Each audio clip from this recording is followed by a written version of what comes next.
You make wrestling more exciting somehow. I would be so hyped to see any of that happen. Also, this is not what I think is going to happen. This is what I hope is going to happen.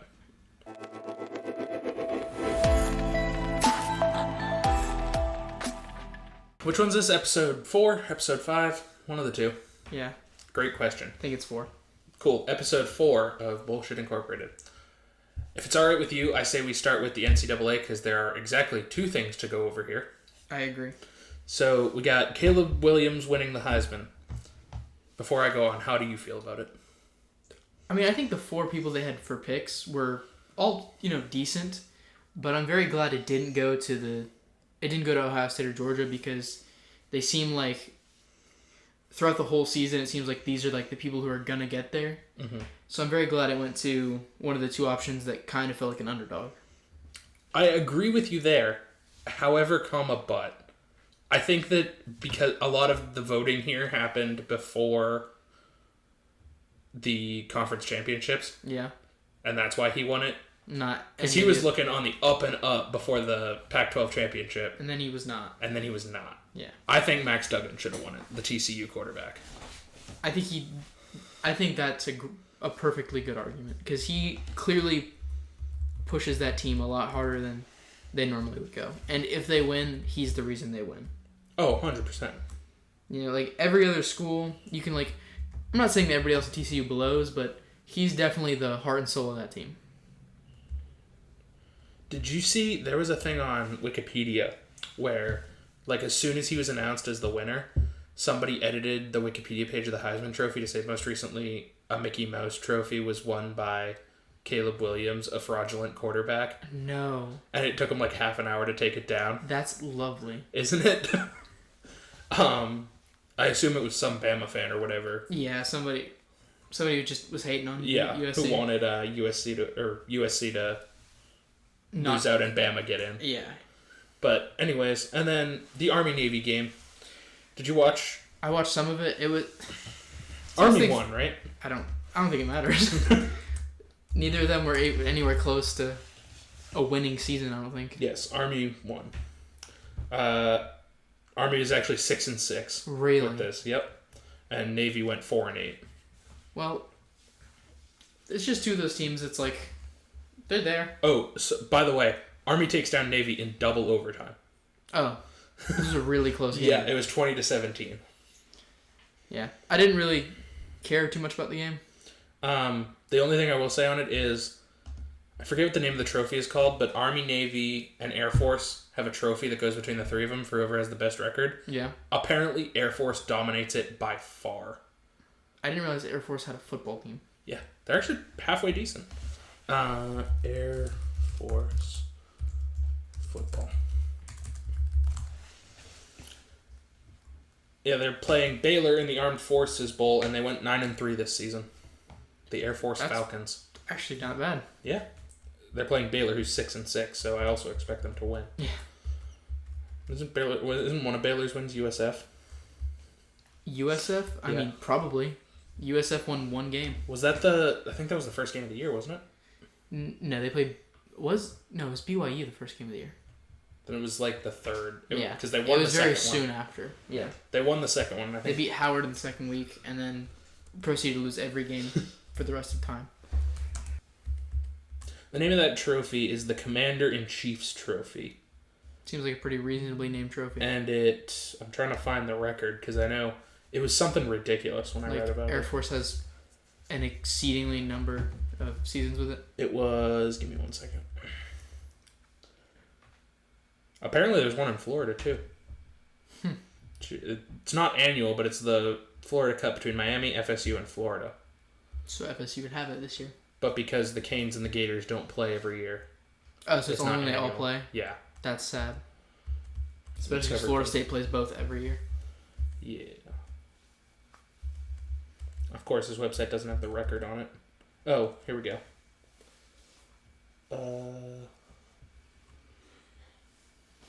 Apparently, Navy has taken it by the throat, winning 11 of 14 times since 2002. Well done. But Air Force won the trophy 13 of the 15 before that. So in recent years, Navy's been dominating, but prior to that, Air Force was... And I know Air Force won it this year. Yeah. Oh, here we go. Air Force 28, Navy 15, Army 6. Army needs to step their game up. Apparently. You think if the Marines had a football team, it would be completely different? I feel like the Air Force definitely shouldn't be leading this rivalry, if anything. Oh, yeah. It actually goes in reverse order all of what I would have guessed. Yeah, exactly. Also, there have been 4 ties. The President of the United States often awards the trophy himself at the White House for its presentation. You think he's going to do that this year? I mean, I would guess so. I feel like that's a tradition thing that he kind of has to keep up. I wonder who hasn't done it. Because it says often, which implies that at least once it didn't happen. It started in 87, so somewhere between 87 and now. Reagan, Bush, Clinton, Bush, Obama, Trump, Biden. I'm going to guess that it was Bush and it wasn't awarded in 2001. Probably. That would make sense. Or 2002, I guess. Yeah, it would be the fall. Yeah. So I'm going to guess that was the often, because he was a little preoccupied. He was preoccupied with some other things. All right, where do you want to go next? Because I think that's all we have for... Yeah, let's go to the NFL. Go to the NFL? All right. Let's start with the games recap then. This was a heck of a week, I feel like. Thursday Night Football, you had Baker Mayfield not starting, well, technically. Yeah. Because he didn't come in until the second drive. But going on for the Rams and winning for the Rams and looking pretty damn good doing it, considering he had 2 days with the team. Practice. Yeah. He started on Tuesday. Yep. And played Thursday. And played rather well for somebody who's only been practicing with the team for 2 days. Granted, their opponent also wasn't very... Like, they played the Raiders. I know, and here's the thing. I would have totally bet on the Raiders. They were looking... Even if Stafford was still the quarterback. I love that Baker Mayfield has this feel-good story that he won his first game with the Rams and everything. He also won it by a point with 40 seconds left. Yeah. It was very close. But a win's a win. It's one of those things, it's like, great, he looks good. I hope he does good with the Rams. This is great for 2 days practice, but he beat a not-so-great team by 1 in the last seconds of the game. Yeah, I think it's definitely going to come down to... next week's going to be the true showing. Who do they play next week, do you know? That's what I was literally about to check. But I definitely think it's going to come down to next week. Where they play... Me too. Drum roll, please. The Packers. Ooh. Then I think it actually will come down to that game, because the Packers... They play some not-so-great teams for the rest of the season. They play the Packers, then the Broncos, then the Chargers, then the Seahawks. What's their record right now? The Rams 4-9. I was going to say they might have a chance, but that's a rough comeback for... And they're NFC West, so Niners, Seahawks. Yeah, they're not making it. Niners, Seahawks. Never mind. Who else am I missing in that division? I don't think it matters, because whoever it is, I don't think it's very good. Cardinals? I think they're AFC West. I think you're right. I think they're with the Chargers and the Chiefs. Well, anyway, I think the only way that works is if the Rams win out and the Niners lose out. Which is not going to happen. What is the Niners schedule then? I'm really... Oh, by the way, it is the Cardinals. Oh, it is? Yeah. Seahawks, Commanders, Raiders, Cardinals. They're going to stomp every team from here on out. Maybe not the Seahawks? Ooh, okay, well, also, Brock Purdy might still have some of that quarterback magic, which we'll get into this now. Yeah. There are a lot of videos and articles and such going around that about Week 14 in the NFL say both Brock Purdy is a great quarterback and, he's the new him in San Francisco, and that there's going to be a 3-way quarterback battle when both the quarterbacks are ready, and also that the Bucs are wash after this week. Which I don't think... You can't have both. Yeah, you can't have both in one showing, because if he's a great quarterback, that's why the Bucs look washed. And if the Bucs are washed, that's why he looks like a great quarterback. Yeah. If it's both, the gap should be you should have seen a 50-0 game. This is one of those things where it's either one is true or the other is true.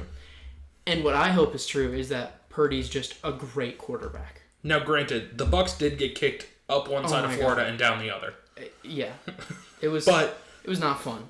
I feel like you can't have both with both Brock statements Purdy's can't be true. First NFL start. Yeah. With one piece of data. If he wins out the rest of the season and the Bucks lose out the rest of the season, then Sure, okay, maybe correct. both are true. But you can't use one example to prove two statements. Speaking of the Bucks winning out the season, the NFC South's destiny is in Carolina's hands. That is sad. If Carolina wins out and the Bucks, I think, have to lose 1 or 2 games, Yeah. then Carolina wins the division. They play again, though, right? Yes. Okay. That's going to be a rough time. That division's The Bucks have to play the Bengals, the Cardinals, the Panthers, and the Falcons. I don't think they're going to beat the Bengals. Well, I wholeheartedly agree. But the I'm other pretty ones sure I'm pretty sure if they beat the other 3, which they're more than capable of, they'll be fine. they'll be fine. But it's one of those things where it's also they will only be up. They will have like almost an even record at that point, right? Something like that. I think so. They're 6-7 now, so. Meanwhile, the Panthers have to play the Steelers, the Lions, the Bucks, and the Saints. Those are really good teams, other than the Saints. The Steelers are not okay. bad. Yeah, they're mid. The Lions have been are making a it. comeback. Listen, this is something I've been saying since last year. Last year we were in the league and Amon Ra was popping up. I'm like, listen, the Lions are only up and up. Uh-huh. And I think their win against the Vikings really proves that. Do you think that's that the Vikings are good, do you think that's that the Vikings are fraudulent and bad, or do you think that's the Lions are good? I think the Lions just had a good win. Okay. I think the Vikings are really good, especially during the regular season. And I think this was just the Lions. Provided they don't play on primetime? Yeah. Okay. I think the Lions were they just played better football that time. I'm not saying that the Lions are better than the Vikings. Okay. I'm saying they played better football this time. They can't get a wild card spot, though, is the problem. What, the Lions? Yeah. Because the wild cards are all tied up in the NFC East. So somebody in the NFC East is going to have to fall out of grace, and they're going to have to keep climbing. Which would be the Giants, because they're last in the division. They're last? Right now. I think they're technically tied with the Commanders. I think it's possible. The Lions seem like they're getting better every week. Or like I'll say we see where it goes. They've been on an uptick in my mind. Okay, I'll say we see where it goes. Dallas almost lost to Houston. That was a little embarrassing for Dallas. Yeah. Because it was at home, and they're what, 9-3, 10-3? Now 10-3, I think. Okay, now 10-3, and they almost lost to a 1-12-1 team. Yeah, they are not. That was terrible. That looked terrible all the way through. I was a little scared. I'm not gonna lie to you. Because they were down by like 2 touchdowns for a significant portion of that game. A little minute. By the way, sorry, the Texans are 1-11-1, which makes me happy because it's all ones. It's ones across the board. Yep. Yeah, and the Cowboys are 10-3. Listen, if the Cowboys would have lost to the Texans, it would have been an absolute field day for everybody who isn't a Cowboys fan. I think it still is because that was too close of a game. But if they would have lost to the 1-11-1 team, it would have been a riot. The Cowboys have a halfway decent chance to win out the division, too. Because the Eagles have to play the Bears, the Cowboys, the Saints, and the Giants. And the Cowboys have to play... I only get to know about the Eagles. 1 second. Well, they get to play the Eagles, clearly. Yes, this is true. I don't want to see that, please. The Jags, the Eagles, the Titans, and the Commanders. So that Cowboys have a much easier Yeah. path for the rest of the season. That could... Aside from the Eagles, obviously. But, I mean, like, I think if the Cowboys bring it, they could beat the Eagles. Because that's the rivalry in the NFC East. But that's if they can bring it. They can clearly shit the bed when it comes to playing certain games. Actually, they're worse in every category. Almost every category, sorry. The Eagles? Yeah. They score 22.9 points per game to the Eagles' 28. They have 322.1 yards per game to the Eagles' 395.4. And the one that they're slightly better in, they give up 16.6 to the Eagles' 16.9. But that gap is not big enough. Yeah. Also, I look real stupid because last week I was going on and on about how if I'm Lamar, I'm just going to sit out for the rest of the season and watch the Ravens lose without me. Yeah. That way I get paid. And then the Ravens won without Lamar. Oh. So there's that. It's one of those rough things. It is what it is. Shit happens. I don't know. Also, Jamar Chase is back from injury, and he looked real good with the Bengals. He did. The Bengals were looking like it again. They've been. I really hope they're not, though. I love the Bengals. I just love it. I don't know. Maybe, maybe not. We'll see. So here's what I hope happens in terms of Super Bowl. Mm-hmm. I just want every old quarterback to get shut out, and I want it to be a new quarterback's game. I want it to be Mahomes, Allen, or Burrow to get What about there. Herbert? Herbert would be fine. Purdy would also be great. Just I don't want it to be Brady's back there again, or So you want it to be I want it to be a one young of those man's young game. NFC, AFC quarterbacks versus Brock Purdy? Yeah, I just want it to be a young man's game again because I think these older quarterbacks are hanging on a little How too long. about Mac Jones? No, Mac Jones is not getting he's not making it to the Super Bowl. Okay, I was going to say. The playoffs are completely plausible. He's not getting to the Super Bowl. If they win tonight, they got to fight the Jets and the Chargers for the 7th seed. I think I'd just rather have somebody new. Speaking of which, I'm going to jump to the end of this because God fucking damn it, Miami. I needed them to win that game because it would have made... If Miami had won that game against the Chargers and the Patriots win tonight against the Cardinals, then it would have made only the Patriots and the Jets for the 7th seed. And the Patriots have beat the Jets head-to-head twice. So they would get that spot. Now we have the Patriots, the Jets, and the Chargers. Because the Chargers beat Chargers beat the Dolphins. So you need the Pats to win. I need the Pats to win, and I need the Chargers to lose again somewhere in there. That'll more than likely happen. Because if it comes down to Patriots and Jets, Patriots get it because they've won head-to-head. Yeah. What else is on here? Oh, the Broncos decided to show the fuck up Russell in Week Wilson 14. decided to have his best game of the season. He scored 4 touchdowns that game. It's definitely too little too late, but... Yeah. I mean... But prior to this game, it was 7 touchdowns. And then he scored 4 in one game. Which is... Like, he decided, you know what? I'm tired of these people making fun of me. We're going to go off. And he just decided this is what we're doing now. He's coming damn close to his bathroom total then. Yeah, it's 12, I think, and he's at 11. Yeah, it is. It is 12. Can the Broncos make any kind of anything out of this season? They're 3-10. Then I doubt it. With 4 games left.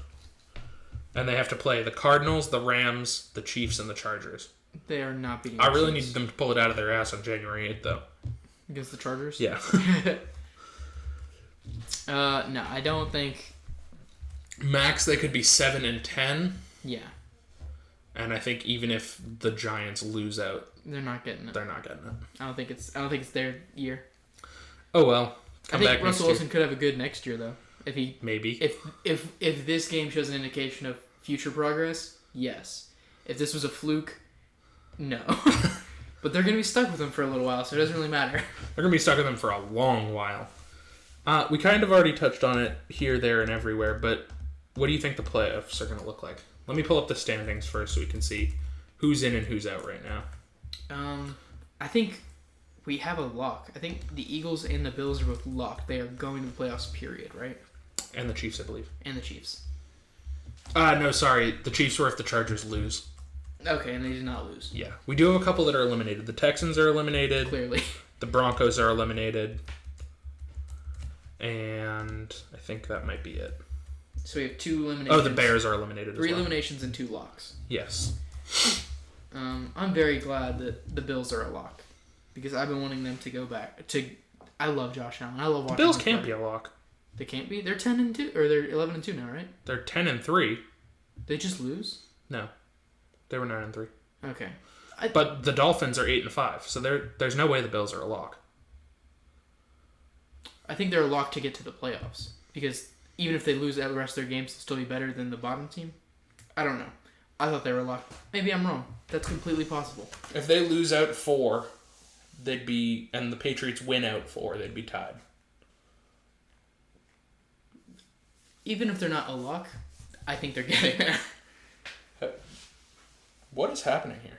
I don't know. The Bills are 10-3. Yes. There are 4 games left in the season. Yes. The Patriots are 6-6. That's not how that math works. Do New England had its bye already, and the Bills had their bye. Yeah. Do they have another one? That is not math. You're right. I don't know. Oh, the Patriots haven't played yet. There it is. Okay, Look thank at you. us being geniuses out here. I was trying to figure out what's happening. I'm like, that's not how math works. Okay, if the Patriots win tonight and win out and the Bills lose out, then they'd be bottom of the division. They'd be tied. They'd be tied. Okay. Did the Bills win against the Patriots? Probably. If I had to put my money on it, probably. Yeah, the Bills won 24-10. And... The Bills are probably going to the playoffs. In short... Not necessarily, because they haven't... The Bills and Patriots play Week 18. So if the Patriots win that game and they split the series... I think the Bills are going to the playoffs. They would have to have half their team get shot to not get to playoffs. Motherfucker, I'm a Patriots fan. I know you are. I gotta plot the downfall of everyone else in this division. But that's not gonna happen. And it's impossible for both the Bills and the Dolphins to lose out because they have to play each other again. Unless they tie, which would be... You know how much I would cry if that happened? Anyways, the seedings are as follows. Bills, Ravens, Titans, Chiefs, Bengals, Dolphins, and then right now Jets and Chargers are tied for the 7th seed. If the Patriots win, they will also be tied. And if the Patriots win, they beat the Jets because we beat them head-to-head twice this year. So there's a fight for that 7th spot. So if the Patriots win tonight... You have a 3-way fight for it. Technically not. No, as of now you have a 2-way fight. Beat the Jets. Yeah. If the Patriots win tonight, you have a 2-way fight between the Patriots and the Chargers. Got you. That makes sense. So... I don't think the Ravens are going very far. I mean, I didn't think they would either, especially after Lamar went out, but we see where that's at. The Titans are not looking good. I'm surprised the Titans are where they are. They have not looked very good. Okay, the rest of the division is the Jags, the Colts, and the Texans. So I'm not surprised they are where they're at. In anywhere else, it would be a rough They would be in a rough situation. Yeah. But, I mean, they have the same record as the Chargers, who are in the hunt for the 7th seed. That is insane. That's how this gets to work. But did Derrick Henry turn into Fumbles McGee over here? What's happening? Apparently. He fumbled, I think, 2 or 3 times in this last game. The Titans Anyways, are... I think the Titans are fraudulent. I think the Titans are gone. I think the Ravens are gone. So who would they play then? Who? What? Who the Titans play then? They are... It goes... Bills and Chiefs right now are tied for the 1 seed. Okay. So, they haven't played each other. Did they play each other this year? Bills, Chiefs? I don't think so. I think they did, actually. Hold on. Let me look and see who won head-to-head. The Chiefs, I think. I mean, that would be my guess. Nope, the Bills. Really? Yep. 24-20. Anyways, I totally would have thought the Chiefs would win. The Bills would be the 1 seed. Chiefs 2. Ravens 3. Titans 4.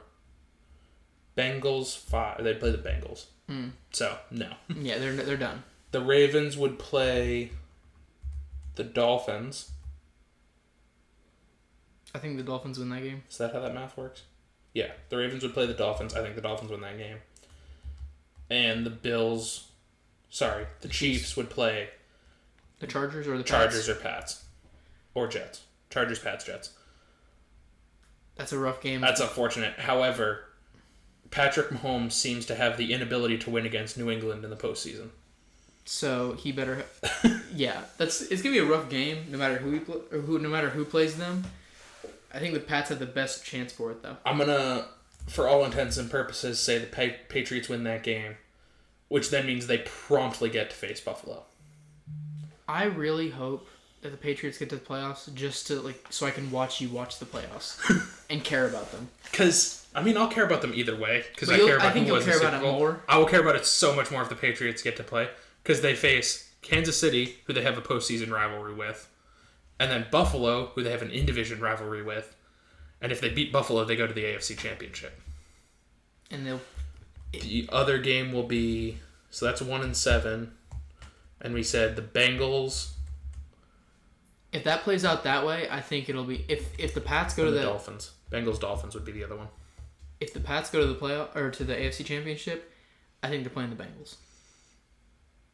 Really? You think they're going to play the Bengals and not the Dolphins? Yeah, I think the Bengals, especially with what's his name, that just came back. I'm blanking. Jamar Chase. Thank you. With him coming back, I think the Bengals will beat the Dolphins. I mean, the Bengals have 3 really good players in Joe Burrow, Jamar Chase, and Joe Mixon. Crazy enough, Miami also has 3 great players in Jalen Waddle and Hill. Yeah. And I think the problem is that Cincinnati's run game is going to be better. Yeah. Because of Joe Mixon.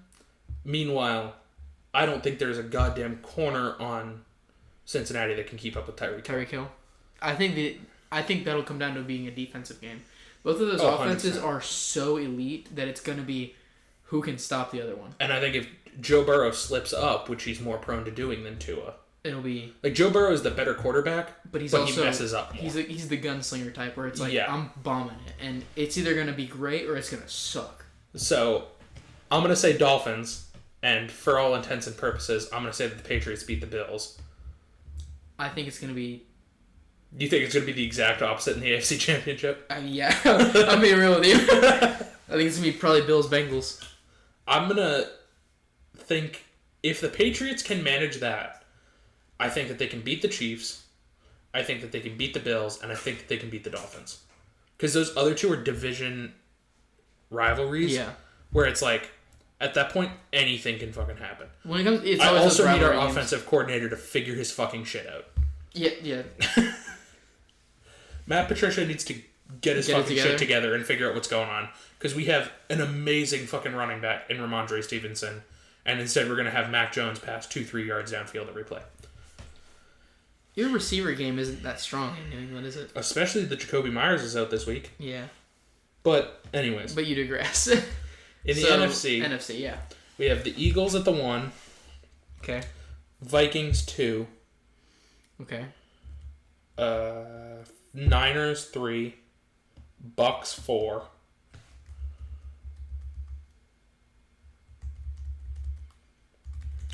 Cowboys 5. Commanders 6. Giants 7. Actually, sorry. Hold on. Have the Commanders and the Giants played twice this year? Great question. Why is it... It doesn't want to give me the little box. This is It's not giving me the little box with the information in it. I don't care enough about either of those teams to know. I mean, they tied once, so if they have... Like, depends it's on... whoever won? Yeah.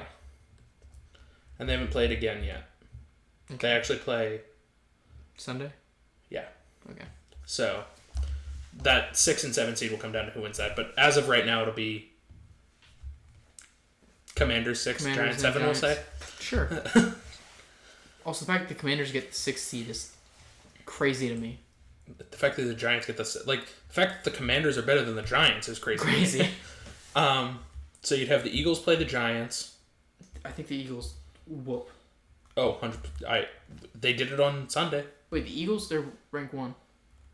Yeah. So who's... Oh, sorry. Vikings would play the Giants. The Vikings would win, I think. I would hope they would win, but and then you have Niners play the Commanders. The Niners should... Provided Brock Purdy keeps up what he's doing. Yeah, provided you have whatever quarterback is good for that week. Yeah. You should put the hurt on them. Bucks Cowboys.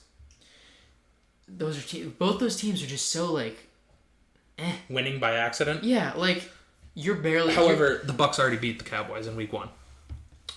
I mean, that's gonna be a great game to watch if that's what it stays like. And I think they can do it again. Completely agree. So we say then we'd have Eagles. Eagles Vikings. Nope, that's 1 and 2. Yeah. You don't have 1 and 2 play each other. It goes lowest. Because the Vikings would play the Giants, and then the Vikings would win, and then Vikings would play the Eagles, right? It's lowest seeds play each other. Okay. So we have the Eagles winning, the Eagles bye, Vikings winning, Bucks winning, Niners winning. So it'd be Eagles, Bucks. And I think that's where Brady's playoffs hopes end. Yeah. Unless he pulls some magic out. And then you'd have the Vikings playing the Niners. That'll be a great game. That's going to be a great game. And a toss-up in my mind. 100%. So you'd have Eagles versus the winner of Vikings, Niners. And I think the Eagles win it no matter who that is. I think Minnesota could give them a run for their money. I think there's two other ways. I think the Eagles have the NFC on a pretty decent lock, and there's two ways this messes up in their favor, or messes up for them.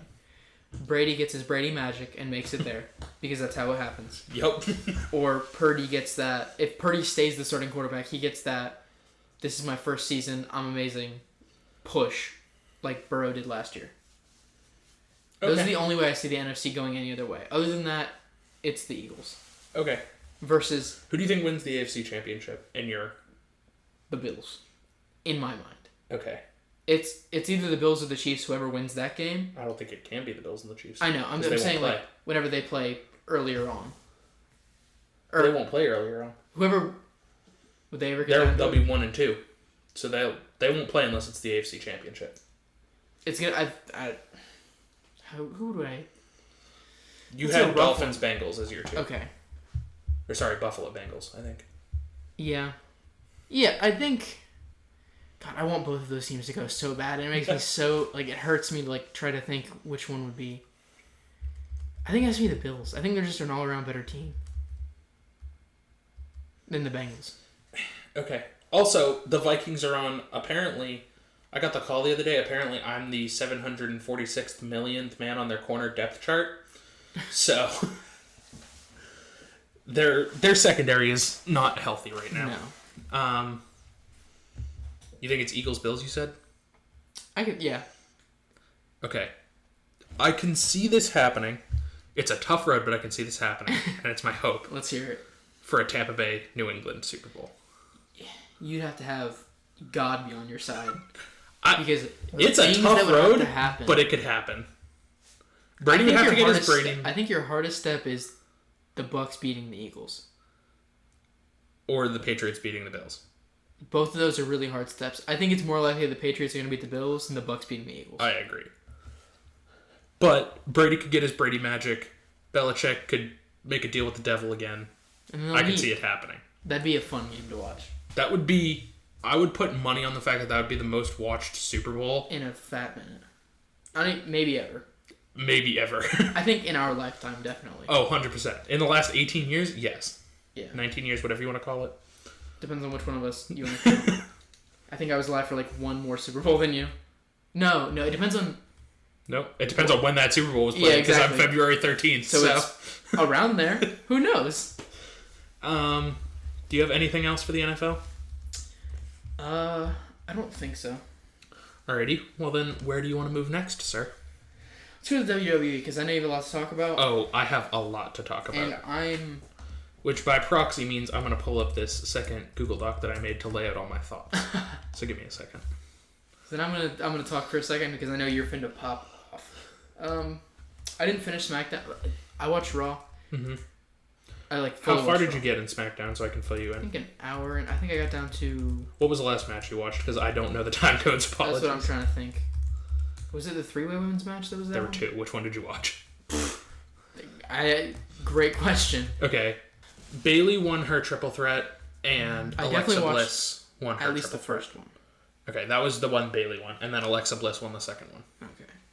So next week, I think on SmackDown, they're going to have a match to see who will challenge Bianca Belair. For the Raw Women's title.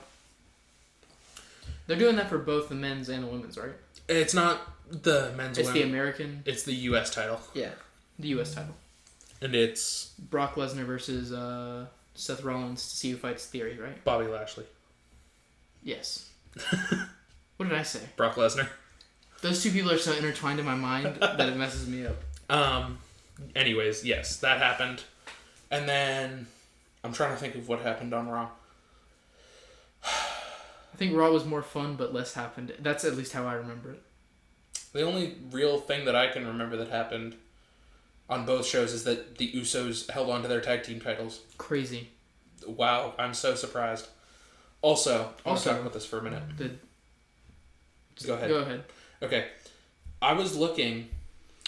The SmackDown comes to Tampa Bay on December 30th. It does. And I was looking at tickets and I was like, I'm always down to go to a SmackDown. Let me see if my dad or you will go with me. You're in Georgia. My dad's not really interested. So I said, well, I'm not going to buy them just yet. Maybe I'll go by myself. We'll see. And then I read this Snapchat story and it said, John Cena rumored to return on the December 30th episode of SmackDown. And I said, there's no way he's coming back when it's in Tampa. If he's going to come back, it's going to be one that's in California or something like that. And that right there is where you'd be wrong. No, I'm still not going to buy tickets. And then SmackDown came around, and they announced that John Cena was going to be on the December 30th episode of SmackDown in Emily, and I said, well, fuck me. I guess I'm going now, whether it's by myself or with somebody. And I was looking, and really good tickets were like $50 to $70, and now they're over $200. And I said, that's real unfortunate. Guess I'm getting the nosebleeds. Or you're taking out a loan? Freaking bank loan, yeah. Yeah. Anyways, it is what it is. I'm not upset. Do you have any more on Raw or SmackDown? Actually, let me look up the match cards. I feel like a lot didn't have... Like, there was a lot of story progression, but in the sense that the stories were enhanced, nothing happened. Like, it didn't feel like any changes were made. On Raw, you had... The Usos attacked Elias before the show started. Yeah. And it was supposed to be Riddle and Elias versus the Usos for the tag championships. And then it was Riddle and KO. I love Kevin Owens. Which the Usos won. Color me surprised. Oh, and Solo Sikoa beat the flying shit out of Riddle after the match ended. Yeah, with the chair and all. Yeah. And then you had... 6 weeks is what they said he was going to be out? Yes. 4 weeks? It depends. I don't even know if he actually got injured. I don't think he... I think it was just a show thing, but... They might just... He was one of those where it's like, oh, there's another person that does this that I didn't see, because I've only been watching for 3 weeks and I hadn't seen this. You missed. RK Bro was one of the greatest things that WWE was doing, and then Randy Orton got injured. Yeah. It was Randy Orton and Riddle as a tag team. You missed it. RK Bro was one of the greatest things going on in WWE, and then Randy Orton got injured. And they had to stop that. And we don't know if he's coming back. Period. Like, he talked about it a couple of years ago. His finisher, the RKO... I assume you know what the RKO is. Yes. Okay. The RKO is him jumping 5-6 feet in the air and landing on his back. Mm-hmm. So he has some problems from it. Naturally. And he's also been in the company for 20 plus years. So he's got some issues. Yeah. Then you had Becky and Bayley meet in the ring. Mm-hmm. And discuss their ongoing... Feud, if that's what you want to call it. Then you had the first women's triple threat, which...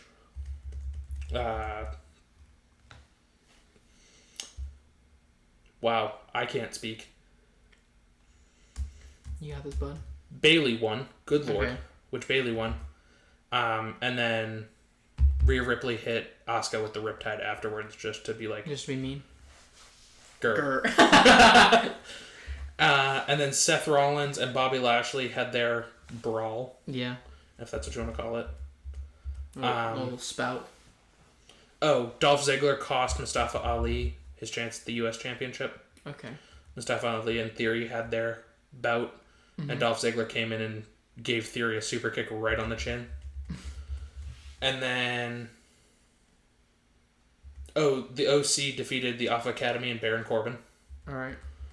I don't really care about that match. Yeah. Dominic defeated Akira Tozawa.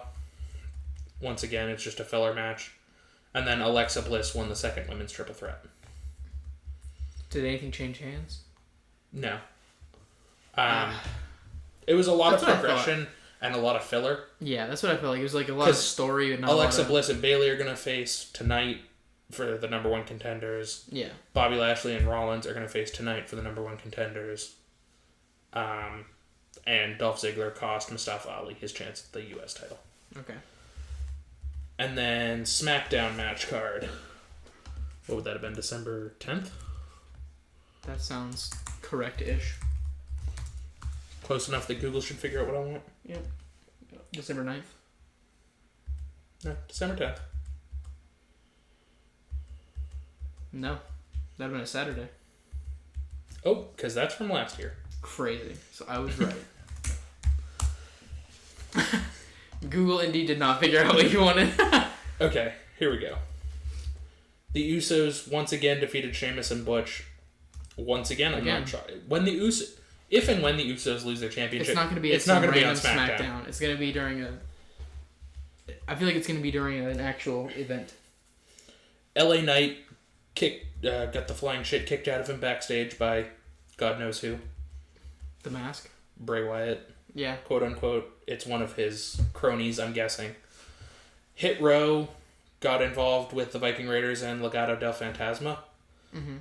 Since the World Cup started, I think Legado del Fantasma is on the up and up. They look really good. They got a lot of story. I think they could go somewhere. But Hit Row and the Viking Raiders, I mean, the Viking Raiders are cool. Other than that. Ricochet sign on? Yeah, the Ricochet thing with Gunther and the New Day ended up backing up Ricochet. You had that 3-way or 6-man tag that Ricochet and New Day won. And then... Liv Morgan and Tegan Nox defeated Ronda Rousey and Shayna Baszler. I hope that... So we actually had something move hands here? No. Cause this was just it was just a match. It was just a tag team.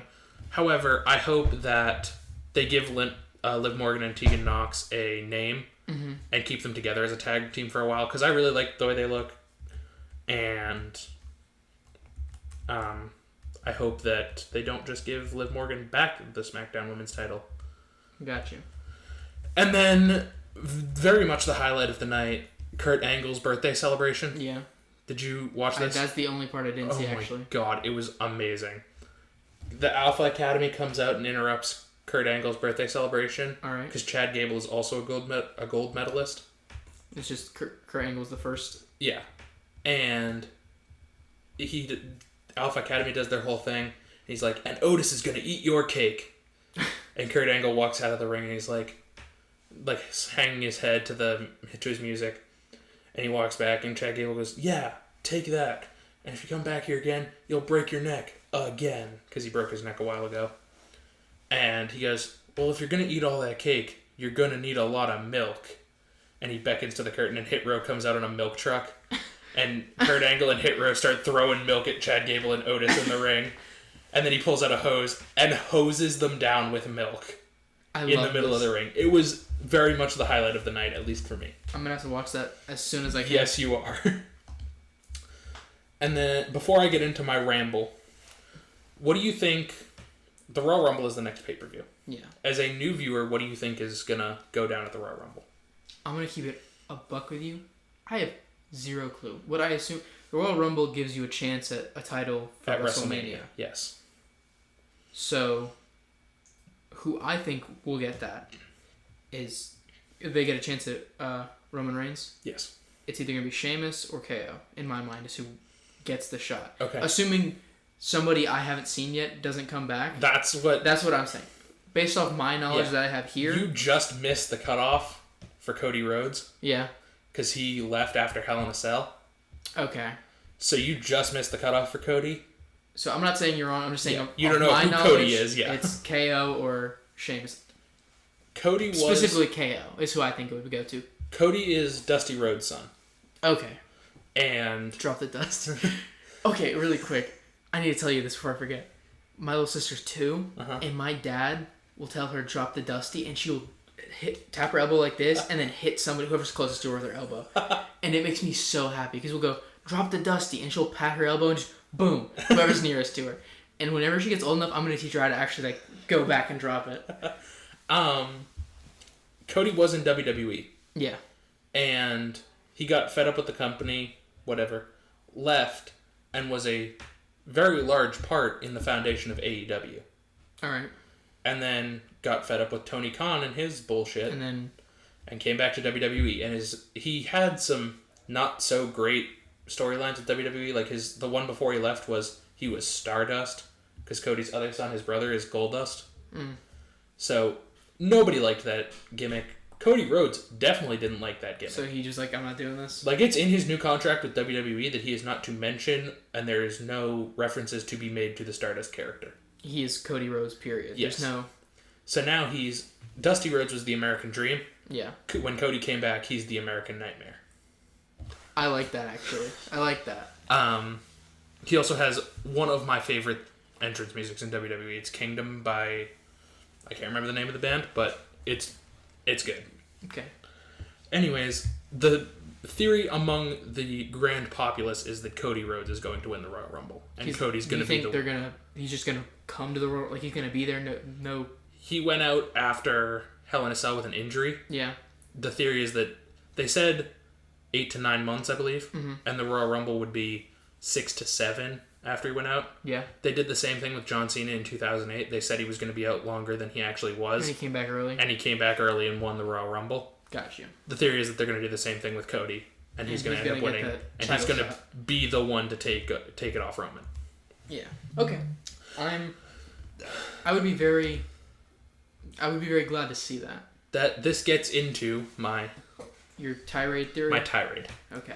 I'm going to go over the next 3 or 4 months in WWE. Okay. So, up to WrestleMania. Okay. On the Royal Rumble. If I am the one booking the Royal Rumble, you have this how it goes. The Usos turn on Sami Zayn and eliminate Sami Zayn. Okay.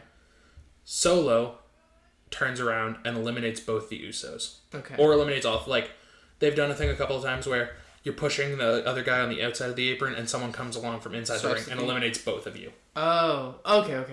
So, you have Solo eliminate the Usos eliminate Sami. The bloodline is broken at this point. Like, the bloodline self-destructs. Yes. And then somebody, I have Cody here, it doesn't have to be, but somebody eliminates Solo. Yeah. Cody Rhodes wins the Royal Rumble. After Cody wins, you hear Roman's music, Roman enters and confronts Cody. Yeah. Cody and Roman are sitting in the ring under the WrestleMania sign, and right before the show ends, you hear, "If you smell what the Rock is cooking," and Rock comes out, points to the WrestleMania sign, and points at Roman, and that's where the show ends. Also, you have Ronda Rousey win the Women's Royal Rumble. Yeah. Keep the SmackDown title on her, but she wins the Women's Royal Rumble. Okay. That way, she gets a chance to challenge whoever is the Raw Women's Champion at the time. For the Raw. Are we having another Raw female championship next week? Or this week? No, we have the number 1 contenders match this week. Assumedly, they're going to challenge at Royal Rumble. Okay. Then, February, you have the Elimination Chamber. The Elimination Chamber, the WWE Champion, defends against 5 other members to keep their championship for WrestleMania. Okay. I think that Roman should have to be challenged by everybody he has beaten over the course of his 2-year reign to stay champion. So you would have Kevin Owens. He's beaten who have gone for his title? Yes. Okay. So you would have Kevin Owens, Seth Rollins, Drew McIntyre, Brock Lesnar, Sami Zayn, and then either, if Big E is back by then, Big E or Logan Paul. That's going to be a fun match. And the whole build-up would be like, this is everybody he's beaten so far to keep his championship. Yeah. Now he has to do it all at once. All again. Yep. Gotcha. That would be, or Riddle. He also faced Riddle in there. And then... So does that work where it's like, he's like, his title's on the line? Yes. And he faces all 5 people at once, so it's like a... It's a thing, you start one-on-one in the match. Okay. And there are 4 pods on the outside. Okay. I think it's every 3 minutes a pod gets released into the match. Okay. However, it's also elimination style.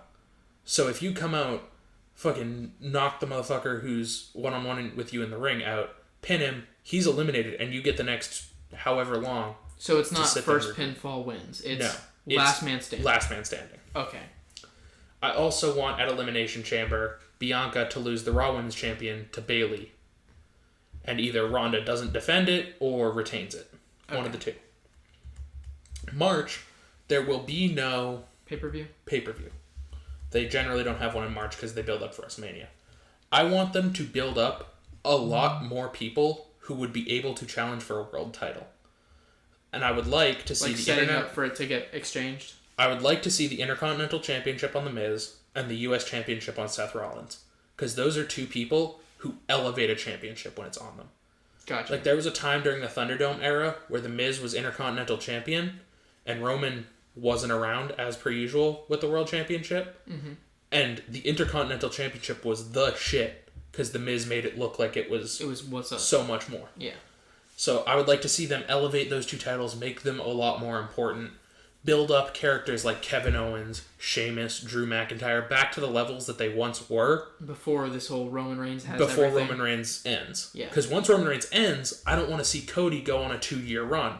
Yeah. I want it to be back to where it's like 3-4 month runs with the title. Yeah. 6-7 month runs with the title. To where you get those like feuds and those things that can progress. People, like you and you don't have untouchable superstars. You want to build all the people who previously would have been able to have it back up again. Or not even previous, like Johnny Gargano just debuted in WWE. Mm-hmm. He was the shit in NXT. You can build him up. He could absolutely challenge for a world title. You just need to get the rest of the roster on par with Cody Rhodes, so Cody isn't untouchable when he takes it. Gotcha. Because at WrestleMania, assumedly, they're going to do a 2-night WrestleMania again. Okay. Before I get into this, are you familiar with the wrestler known as CM Punk? No.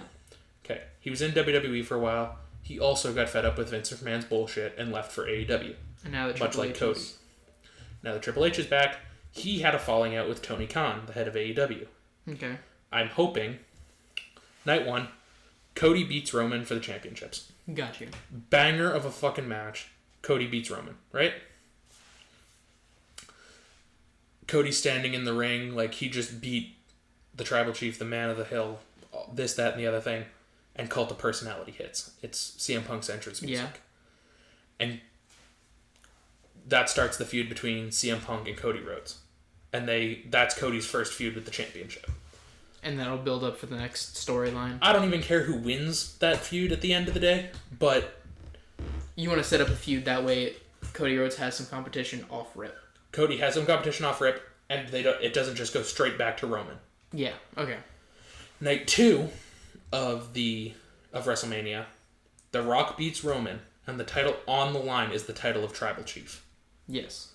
So, like, when The Rock beats Roman, Roman's knocked down now a couple of pegs. Because Roman lost the championships, and then he lost Tribal Chief. The Tribal Chief. So now he's no longer an untouchable man. Like, he got beaten twice at WrestleMania. I also want them to unify the women's belts on Bayley. Okay. And then you have all 3 world titles unified, the tag titles, the world title, and the women's title.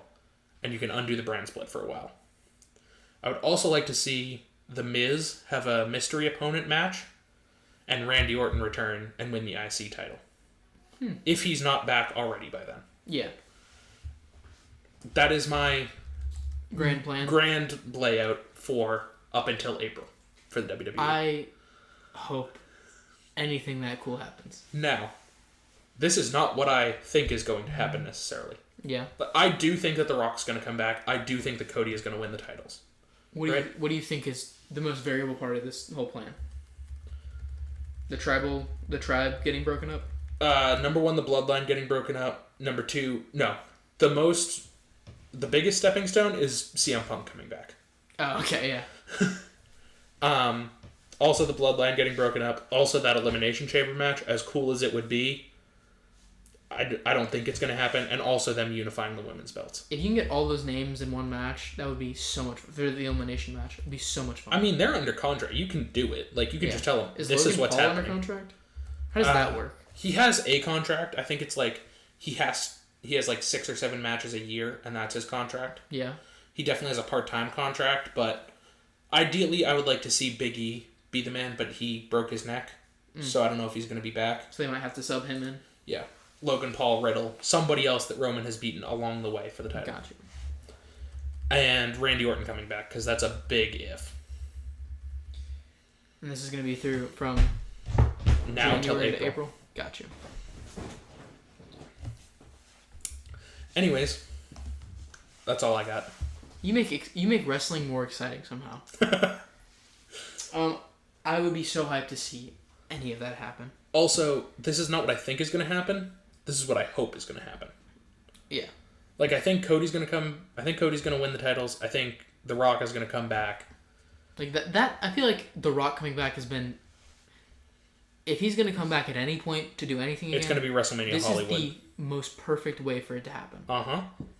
But I also think that it plays into it that Vince stepped down and the Triple H is now head of creative. Gotcha. How does John Cena's contract work? Is he still like an active member, or is he just coming back this time? We'll know on Friday. I can't wait. I might be over here Friday, actually. It won't be this Friday. It'll be like a couple of Fridays. It'll be...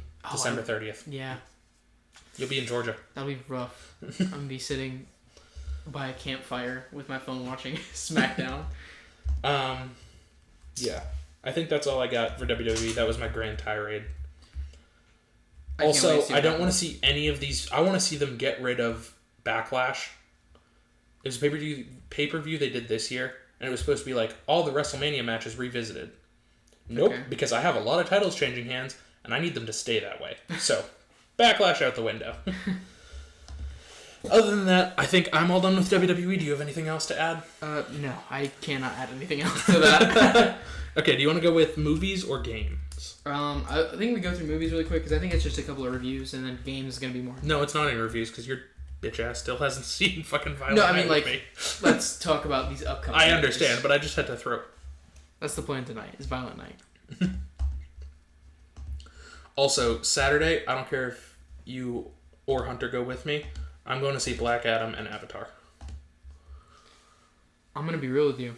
It might not be my decision Saturday when it comes to Avatar, because Gabby loved Avatar. Well, I'm going to see both, because I need to watch both of them. Got you. So. We will see. It depends on when I work Saturday. Alrighty.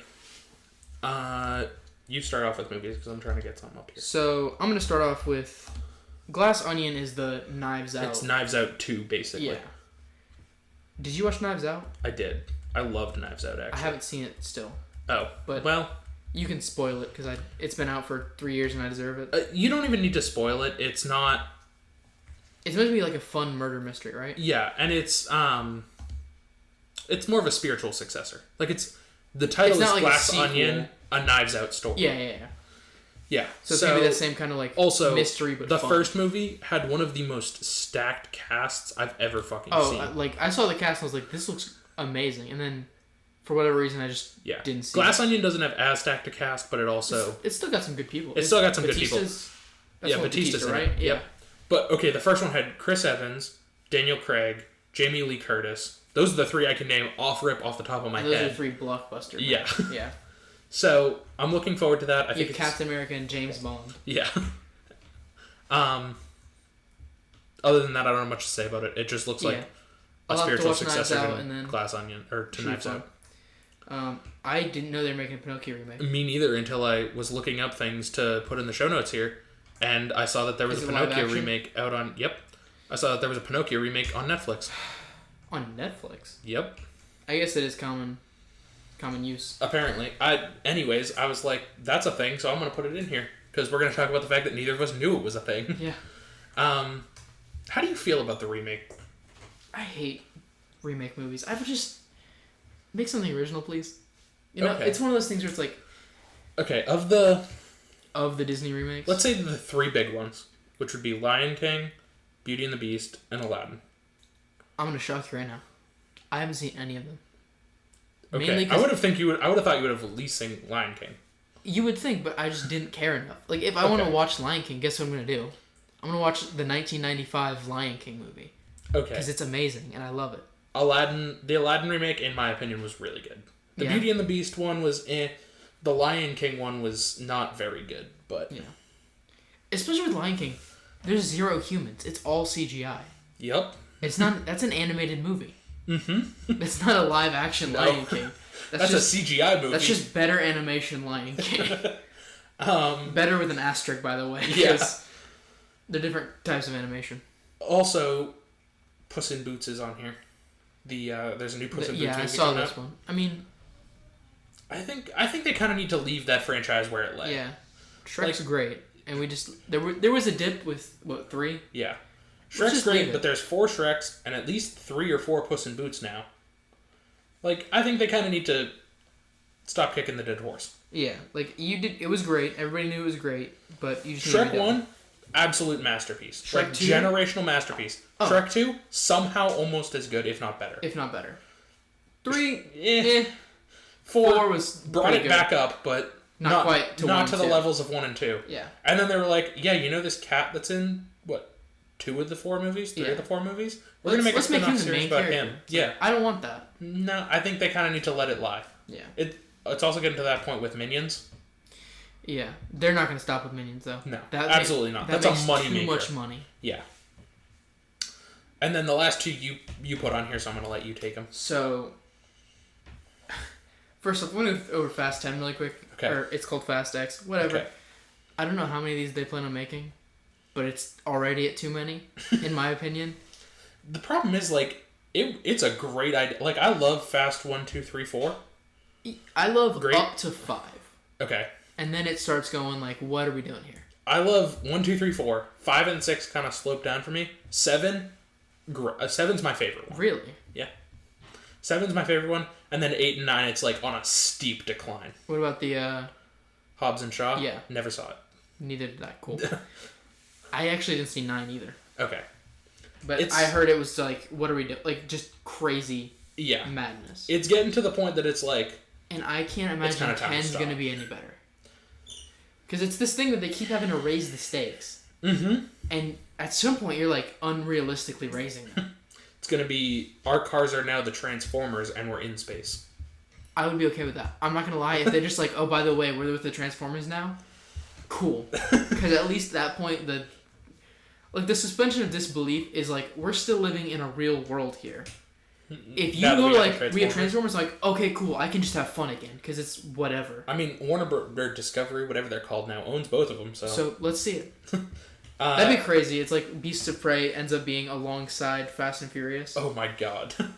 They're the same movie, and they're just like, messing with everybody. From two different perspectives. Yeah. One's from Optimus Prime, one's from Dom. It's all about family. Autobots roll out. And then Cocaine Bear. Yeah, I didn't know what this was before you put it on here, and then you made me watch the trailer, and I was like, yep. It just looks like... It looks like Violent Night, but with an animal. Yeah, it's just like... So the premise of the movie is a cartel is flying over the woods, and it falls out of the sky, and like thousands of pounds of cocaine are just spread throughout this forest. Mm-hmm. And a bear, like a grizzly bear, just gets into a huge supply of it, and is now high on cocaine, ripping through people in the woods. The one bad thing I will say about this movie from the trailer, the CGI on that bear was looking a little rough. I agree, and I hope it's one of those things where like the trailer looks rough, but they're gonna clean it up in like, post-production. Who is it made by? Do you know? It looks like it's made by a bunch of teenagers. Like it just looks kind of like student film made. Directed by Elizabeth Banks. I'm not sure who that is. Screenplay by Jimmy Warden. Does it have a studio with it? Not that I see. So it might just be an independent movie that just caught a little it's Universal Pictures. Really? Universal Pictures make a movie called Cocaine Bear? I think so. That makes me Universal deeply Pictures happy, actually. And Brownstone. Cool. I want to see this when it comes out. Agreed. And we should be going to see Violent Night tonight. So we'll have that. We'll have reviews next week. Yeah. And I can't wait for that. I think we end with the Game Awards, because they did happen. Yes. So I think we go through... I do want to... Well, I'll let you decide. We have the Game Awards, and then now that the Game Awards are over, I want to talk about what I think and what I want from these other 4 games that I've listed here. Really quick. Okay. I'm going to briefly touch on the Game Awards really quick. Mm-hmm. Ludwig won Content Creator. As he deserves. He held a stream last night. Yep. Do you know what chess boxing is? Kind of. Chess I know boxing the concept. It's 90 seconds of chess and boxing, yes. Go boxing back and forth. He held like a huge thing last night, and it was rough in the beginning because you're trying to get everything set up, and he's got one of those boards where like it shows the moves. Mm-hmm. But once they caught traction, it was so well done. Alrighty then. I watched it last night because that's what I wanted to do. Okay. And they had like the world chess boxing champion. If you had told me before right now, like if you had snapped me last night and been like, yeah, I'm watching a chess boxing stream, I would have told you you're high, go to bed. I watched for like 4 hours. He hit 320,000 viewers, which is a mind-boggling number for chess boxing. I mean, he's Content Creator of the Year. That's for damn sure. And he deserves it. I just wanted to say that because he deserves it. Because he does stuff like this that nobody else has even thought about doing. Do you want to go Game Awards or these other games? I'm going to let you decide. We can talk about the games first and then frame them with the Game Awards. How about that? So, I'll let you... I want to talk about all 4. I don't know which one you're most excited about, so you pick and choose which order you want to go in. Hogwarts Legacy is something that, we've been excited about. And I just hope with all this time they've taken to make the game, it's good. It's even good. Like, if we get this game and it sucks, I'm going to be so upset. I want to see... I wanted to talk a lot more about what I want to see out of these games. With Hogwarts Legacy, I really hope that there are classes. Yeah. I also really hope that there is some amount of open worldness. I was going to say that. You think it's going to be open world? You think it's going to be... Like, how open world do you think it's going to be? Like, I would like to see, like, I can explore the castle and do what I want. I can explore the grounds and do what I want. Maybe even, like, go to Hogsmeade. Yeah, I can do the classes in the... Like, you may have to do these 7 classes. But you can pick the order. You can pick, like, how you do them. That sort of thing. I also would like to see... I'm not sure. I think it's going to be a different story than just... Harry Potter. If it happens before, like, if it's based before... I have to hope it happens before. I would love... Listen, I like trophy hunting. That's immediately where my brain goes with this game. I would hope there's a trophy where it's, like, collect all the Horcruxes that are in Hogwarts. And I would... Just, like the diadem, the... That's the only one. There's... That should be the only one. Because Lucius has the diary. Nagini and Harry wouldn't have been made yet. In my brain, all that happens is at some point they're all there. So that's what, like, how my brain... Yeah. Except the cup, I think, isn't there. No, they destroy it in Gringotts. Bellatrix has the cup. The diadem is in the Room of Requirement. Harry and Nagini wouldn't have been made yet. Lucius has the diary. Dumbledore has the ring. No, the ring's in the Gaunt Shack. Oh. He gets it and then brings it back to Hogwarts. And the locket is in the cave. So the only one at Hogwarts is the diadem. Unless the diary and the cup are there and, like... Lucius takes them and then brings them back. Like, something like that. Especially because it depends on how far back this takes place. Is like they could like feasibly say they're here. It could also just be like before Tom Riddle. Yeah, it's like, hey. It could be like during Grindelwald, or even now that we have Fantastic Beasts, it could be like before Grindelwald. True, it could be before all that. It could just be like, hey, these 4 things that become the Horcruxes? They're here. Just go find them. Well, in that case... Like the sword, the cup, the diadem. Yeah, in that case, you still wouldn't have Harry, Nagini, and the book. Yeah, it'd just be like the 4 Founders pieces. Well, the sword is a Horcrux. I know. I'm saying, like... Yeah, okay, I got not you. Horcrux, 4 Founders pieces. Go find them. That'd be cool. I have to hope that it's between Tom Riddle and Harry, because I feel like it's a huge missed opportunity if you don't have, like, Snape. Like, there's so many characters that fill that gap that you could, like, have. I think I'm going to be a little upset by the game, because, like, you can't have Alan Rickman voice the Snape character if he's in the game. Yeah. You literally can't. Yeah. Same thing with Robbie Coltrane. Well, also, unless he recorded it before he died, he can't voice the Hagrid character. But this could be one of those things where it's like, Snape is young enough where you can feasibly say he's got a different voice, you know? I mean, true. I think Maggie Smith is dead too. So that's 3 of your biggest characters. Maggie Smith is definitely the same age though. Like she's still old. But is she dead? No, I'm saying like in the game she would. She would still be old. Period, because she's just that old in the Harry Potter. Maggie Smith. She has is alive. Really? Yep. She's gotta be ancient. Born 1934. Yeah, she's ancient. Yeah, but she's still alive. It's also, this is a quote from her. Listen, I must be 110 by now. Granny is gonna kick the bucket at some point. I love Maggie Smith. I want it to be... Here's what has to happen. I can't decide if I want to have those characters and, like... Because... Flesh them out more, or... No. I can't decide if I want to have those characters knowing they can't be voiced by those people. Oh, or just... Or brand new characters. Yeah. I hope they do it to where it's like, here's a bunch of new characters, and also, like, here's, like, 3 or 4 that you know of. Yeah. You know? Just, like, name drops, stuff like that. Like, okay, Dumbledore is born in 1890-something. Yeah, and he's been headmaster for a fat minute, right? He was headmaster when Riddle was there. No, he wasn't. No? He was the Transfiguration professor. Dippet was headmaster.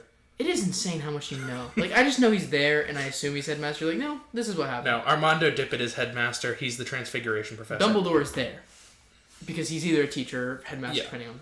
So, like, obviously they're going to have Dumbledore, because you can't have a Harry Potter game and not have Dumbledore. Yeah. But it's like, okay, when you think of Alan Rickman, who do you think of? Snape. Okay. And I can, like, hear his voice exactly in my ear. If you ask my dad that question, he's going to say Hans Gruber. Which is crazy. But my dad would say the same thing. Yeah. And it's like, for me, Alan Rickman is Snape. Snape is Alan Rickman. That's the only person he's ever been, and that's all it is in my brain. Uh-huh. So, I'm split whether I want it to be these characters, but not these voices, or no characters. Yeah. Like, it's the same thing with Chris Evans. He's Captain America. Yeah. However, there are a couple of people out there who could possibly... he's the Human Torch. Yeah. Like, if you would have... Like, I would have known he was the Human Torch. I know he's the Human Torch. And when the Avengers game by Square Enix came out, they weren't voiced by the MCU actors. Did that bother you? Yes, it did. I can't imagine how much it, like, bothered your brain. And it's like... Especially because I don't think they even sound the same. No, they don't. Not at all. Like, Thor sounds Norse, not like Chris Hemsworth. So, where he sounds almost British? Yeah. So I don't know what I want from that, but I know it's going to be good. I think it's one of those things where I have to, like, make sure that I don't get too hyped in my own brain about it. Mm-hmm. You know? Because I could totally conceivably just, like, go off in my own brain about this, like, open world Hogwarts game where you have to be this own character, like, and just insane stuff. I do hope that they include the giant squid. Just somewhere. Yeah. You know, it'd be cool if it was back 1980 or 1880 something, 1890 something, when the Triwizard Tournament was still a thing. Oh, and you have the Triwizard Tournament at Hogwarts. I could also see them doing, like, a Persona style game where it's like, you do day by day stuff like normal life, and then every so often you'll have a big event where you go and do something. Well, I hope that it's like maybe like 8 or 10 days. Yeah, it's like, hey, here's 8 or 10 days, like the calendar flips, and then you're like, yeah, here's a thing that you need to do. Or like maybe you do like a class every day, and you have like all 8 classes, or I think they take 7 classes, all 7 classes, but each one is a different day. Yeah. So it's like you do a week of stuff, but a week passes, and then like, as per usual with Harry Potter, once per year there's this big thing that happens. Yeah. I think that's all I have to say on it. I think this could be one of those, like... It could be great or it could be terrible. Exactly. I really hope... I have to make sure in my mind that I think it's going to be terrible. That way, even if it's okay, it feels great. I went the exact opposite way with the Avengers game. Yeah.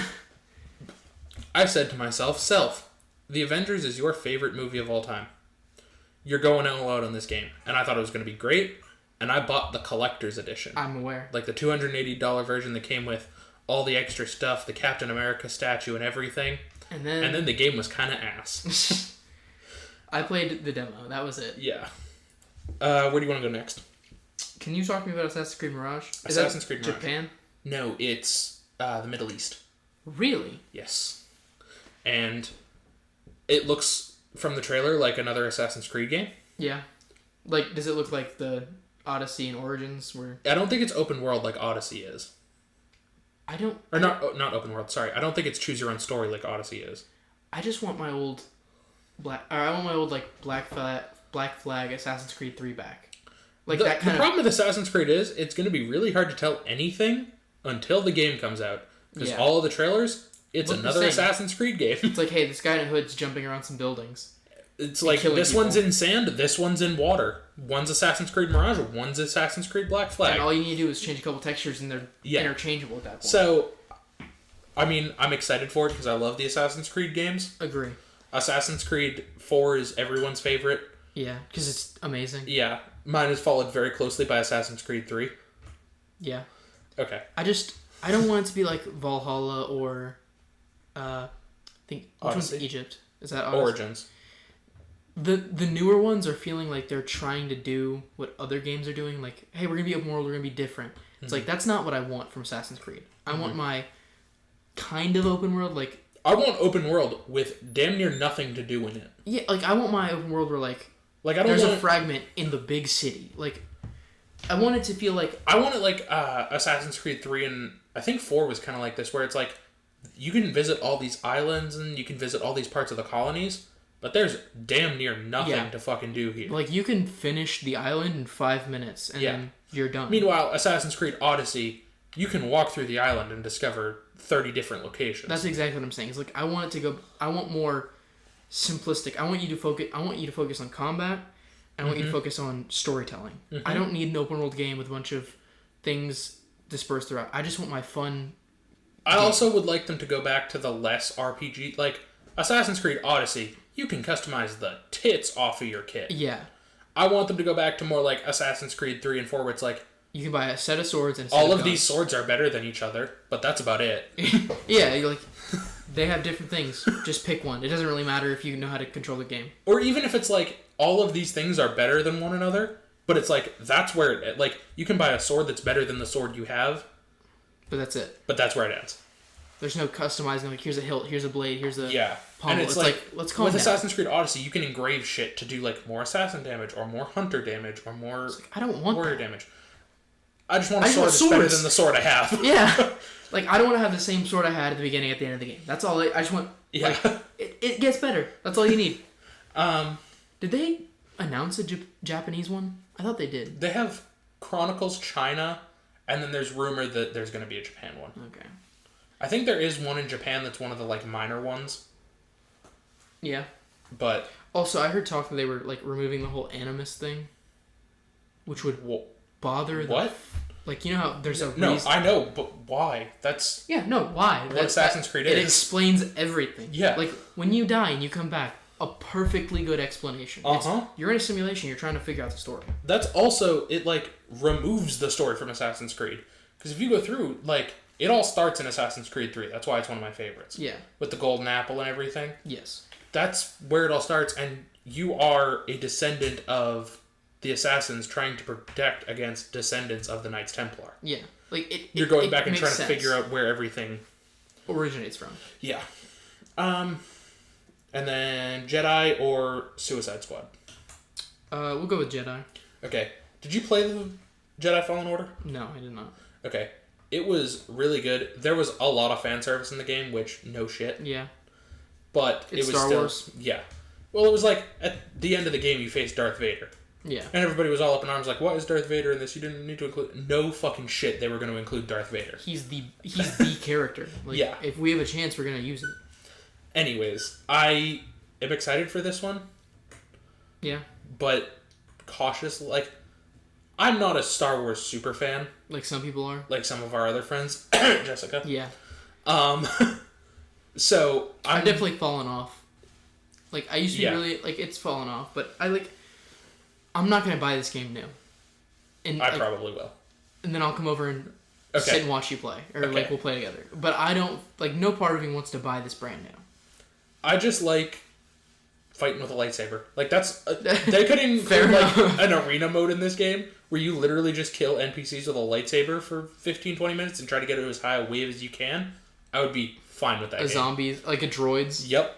I would be fine with that game, because fighting with a lightsaber in Fallen Order was my favorite part of it. Like, the platforming and puzzle aspects could have gone by the wayside for all I cared. It was just hacking and slashing that you just love so much. One of my favorite games is Left 4 Dead 2. It is the definition of a hack and slash. Anyways, and then the last one... You really need to play Doom. Like, that's the whole game. I'd love to. Rip and tear is its motto. I'd love to.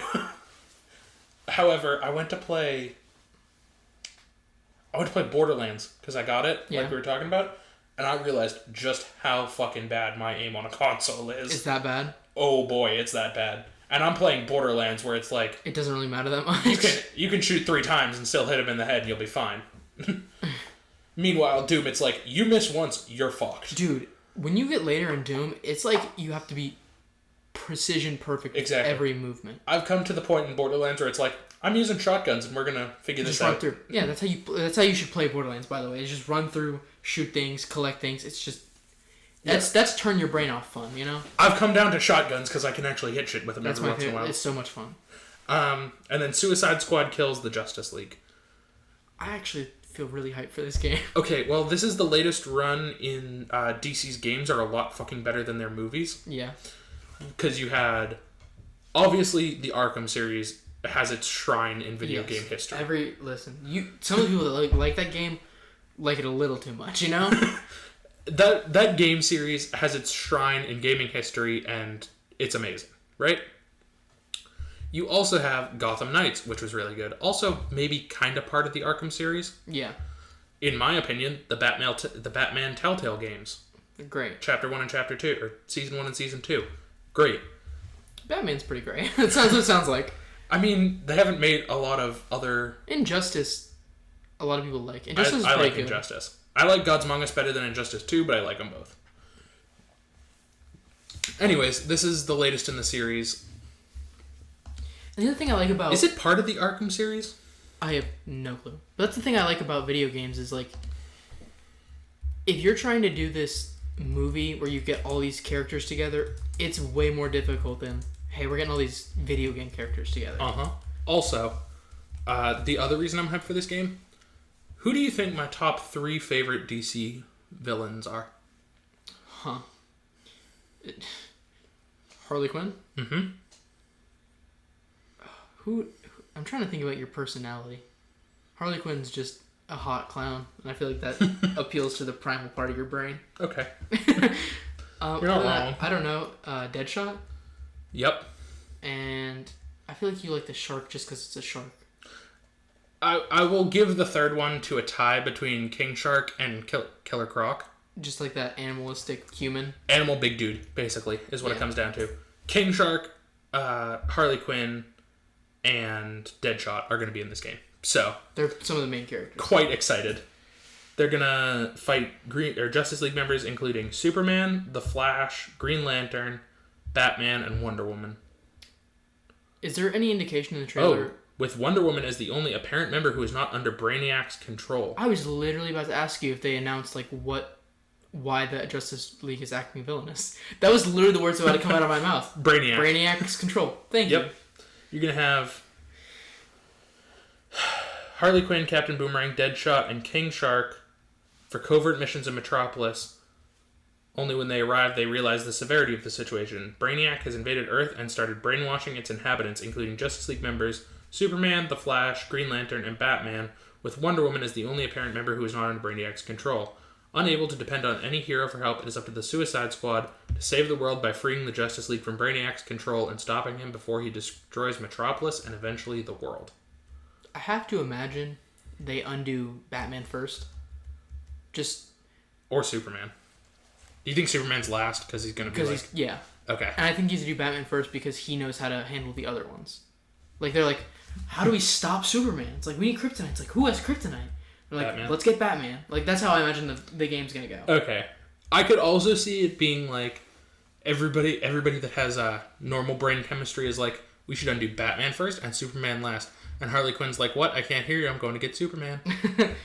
Just like, we're out the window. Yeah. I guess we'll see when is it supposed to come out? Also, I hope that this does what the Avengers game tried to do, where it has like DLC for other characters. Yeah. So that like, if the game pops off and does well, you can add like the Martian Manhunter at some point and shit like that. It's supposed to come out May 2023, so we got a wait ahead of us. Yeah. And then we'll close out When is the game, the Marvel game with Wolverine? Midnight Suns? It's already out. You haven't bought it yet? I'm waiting for that bet to come in. If that bet comes in... that's the first purchase? The first purchase is a Seth Rollins shirt, because they have one where Seth is standing in the middle. Yeah. And you know how the crowd goes, whoa. Yeah. It has whoa. Alright. I want that, and I want the Cody Rhodes American Nightmare hoodie. Gotcha. That's purchase 1. Purchase 2, Midnight Suns. If my bet hits, Midnight Suns is the first purchase. Uh-huh. Also, Captain Marvel's in it, I'm guessing, because she's sitting right there. If she's there, probably. It looks like if Wolverine... that certified usologist shirt comes out... Take my money. If it comes out... Sorry, we're going to jump back to WWE here for a minute. I think it was on Raw, Sami Zayn, Riddle comes out, and he goes, that's not very oosy, bro. And Sami Zayn goes, I don't know if you know this, but I'm something of a certified oosologist. I want that on a shirt so badly, I cannot describe. If that shirt comes out before Christmas, don't buy it, okay? Okay. If it comes out after Christmas, go ham. Free reign? Yeah. Okay. And then, again, hold off in February and let me know, because... All right. That's From an what easy I can gift. see, you got Wolverine, someone in an Iron Man suit, Blade, Ghost Rider, Doctor Strange, and Captain Marvel. That's a heck of a lineup. I don't really care about getting spoiled, so I'm going to read this every playable character. Definitely about to roll. I don't really care about getting spoiled. If you don't want me to read this, let me know. But this is every playable character in Midnight Suns. I don't think playable characters are going to matter that much.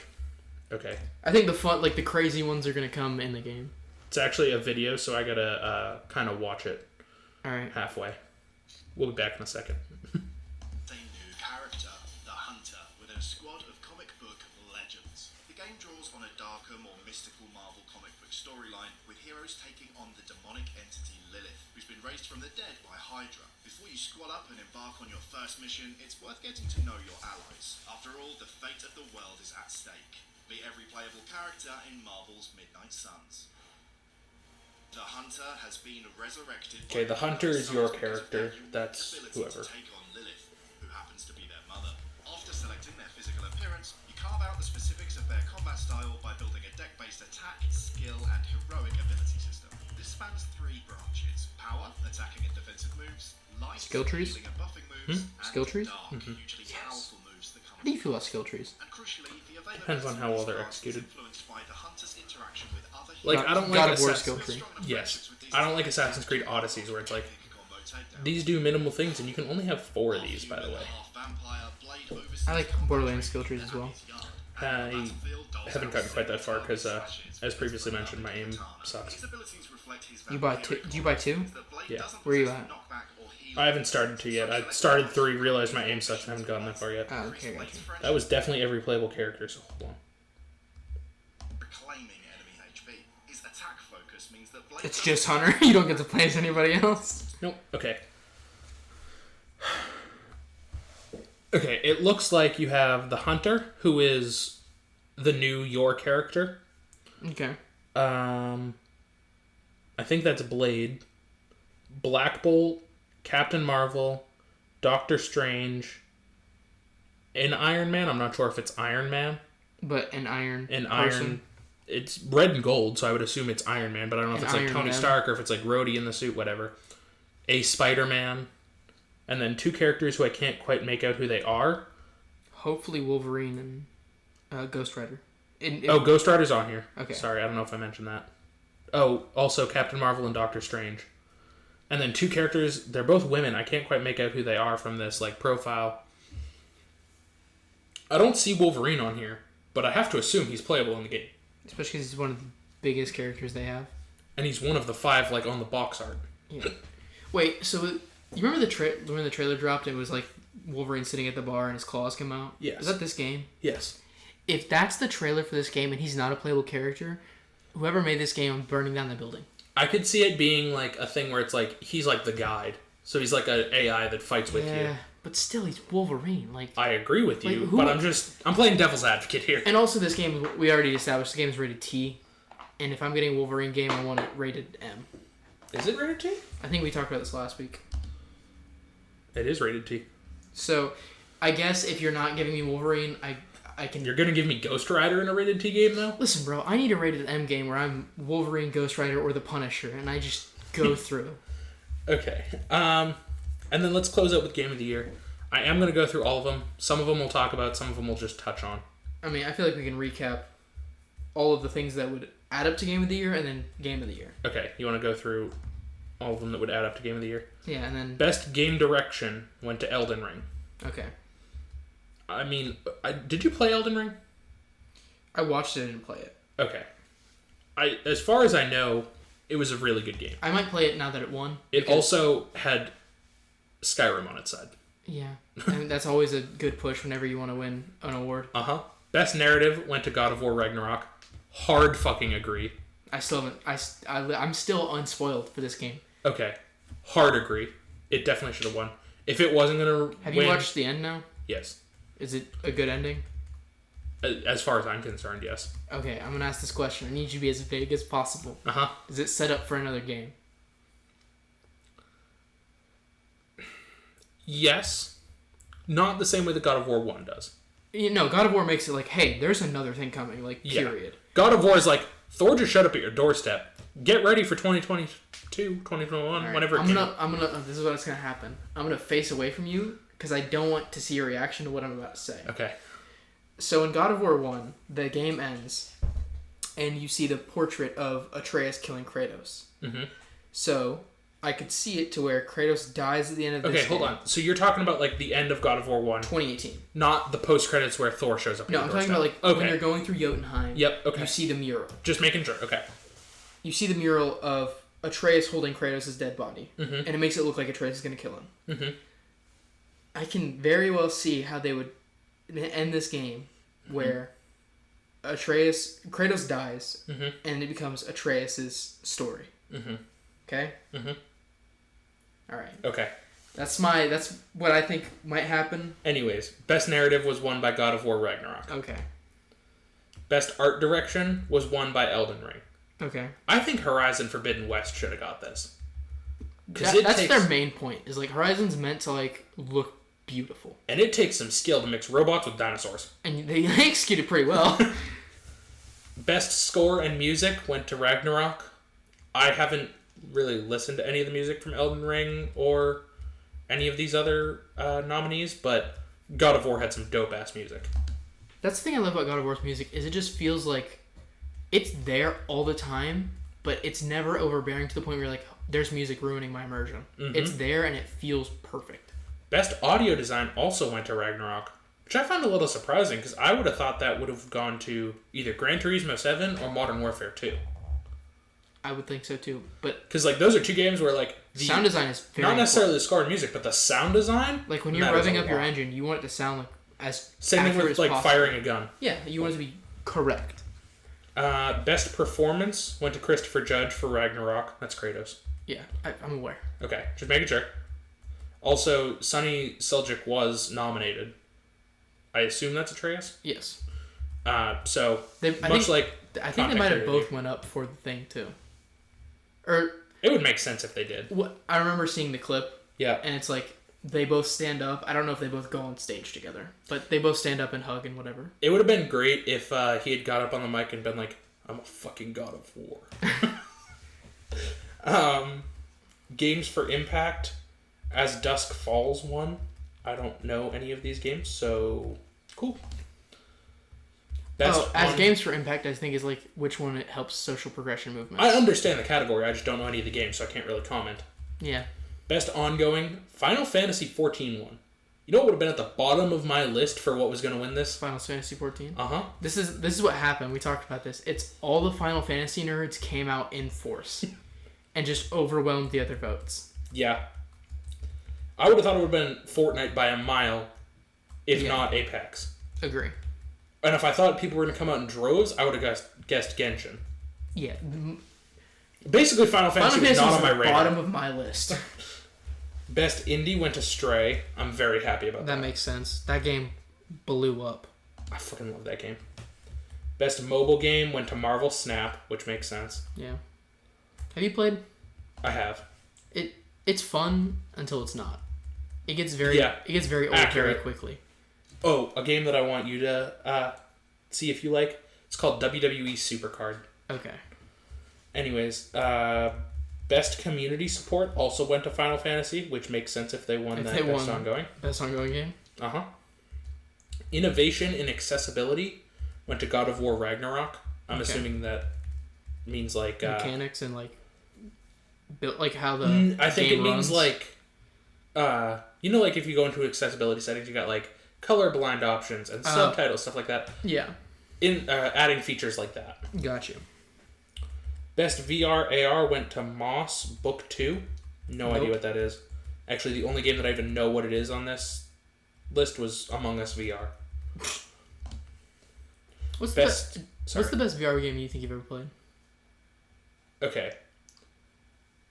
I'm going to throw a shout here to Subnautica, because that game in VR is insane. Uh-huh. Fair enough. Super Hot is one game that That is also up there. I will always shout out that game. That game is so much fun when you play in VR. Matter of fact, I might go home tonight at midnight and clear out my living room and play it. Best action game went to Bayonetta 3. That's crazy, especially after the controversy they went through. And the fact that Call of Duty Modern Warfare Warfare 2 is was also up on that there. list. Yeah. But I mean, fair play to him. Best Good action for them. adventure went to God of War. No surprise there. Yeah.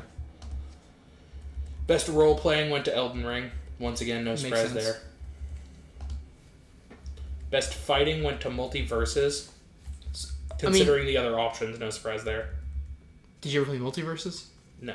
It was another one where it's like, oh, this is fun, and it's like, eh. I understand Not that, as but much the fun. other... Like, I knew that about the game, but the other options here were are great. DNF Duel, JoJo's Bizarre Adventure All-Star Battle, King of Fighters 15, and Sifu. Dear God. Yeah, Multiverses had that game, Yeah. that category in the bag. Best family, I'm a little surprised here, honestly. Best family? It's like... Best family game? Like, Yeah. okay. I'll give you the nominees, and I want you to tell me who you think won. Okay. Kirby and the Forgotten Land, Alright. Lego Star Wars The Skywalker Saga, Okay. Mario and Rabbids Sparks of Hope, Okay. Nintendo Switch Sports, Okay. Splatoon 3. If it's not Skywalker Saga, I'm gonna flip this desk. It's Kirby. Are you messing with me? No.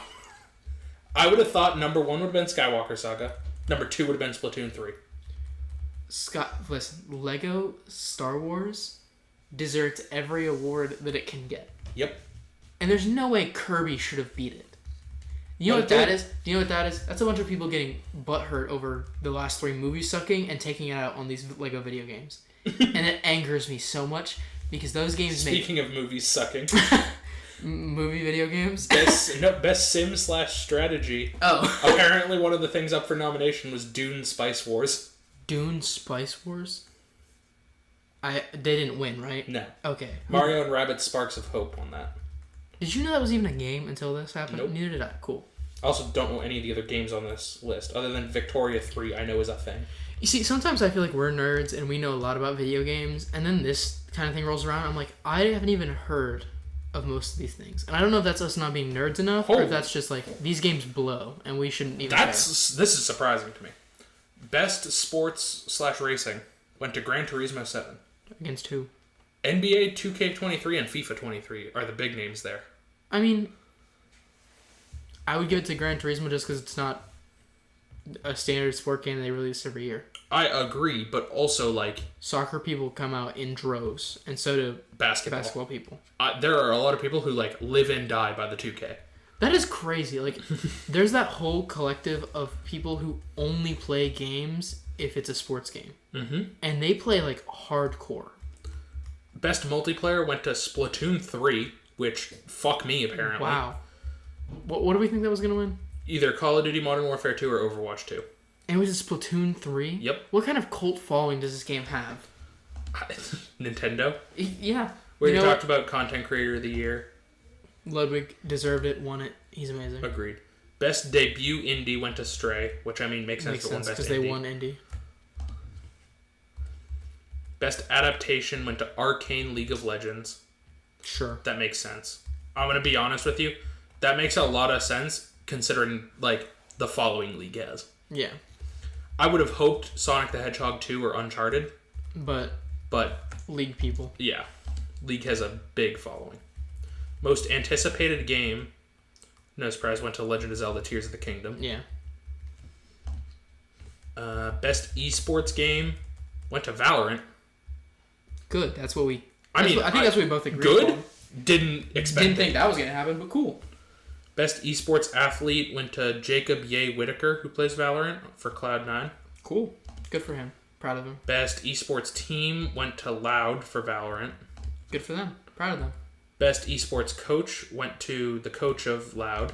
Good for him. Proud of him. Or her. I don't know. And best esports event went to the 2022 League of Legends World Championships. Which, I mean, makes sense. Sure. I don't And really follow then- esports.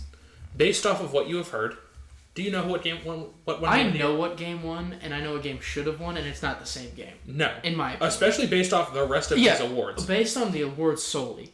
Because when you look at these, Elden Ring wins like 2. Mm-hmm.